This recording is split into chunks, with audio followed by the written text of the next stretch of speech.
আসসালামু আলাইকুম রহমতুল্লাহি ওবারাকাতু। সূরা ফাতের আয়াত 28, 29, 30। পরম করুণাময় অসীম দয়ালু আল্লাহর নামে শুরু করছি। আর এভাবে মানুষ, জীব, জানোয়ার ও গৃহপালিত জন্তু বিভিন্ন বর্ণের রয়েছে। আসল ব্যাপার হচ্ছে আল্লাহর বান্দাদের মধ্যে একমাত্র জ্ঞান সম্পূর্ণরাই তাকে ভয় করে। নিঃসন্দেহে আল্লাহ পরাক্রমশালী ও ক্ষমাশীল।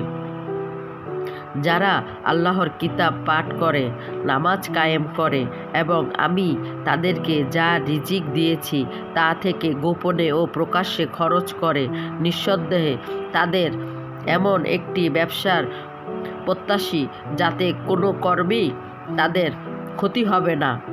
এই ব্যাপারে তাদেরকে নিজেদের সব কিছু নিয়োগ করার কারণ হচ্ছে এই যে, যাতে তাদের প্রতিদান পুরোপুরি আল্লাহ তাদেরকে দিয়ে দেন এবং নিজের অনুগ্রহ থেকে আরও একটু বেশি তাদেরকে বাড়িয়ে দান করবেন।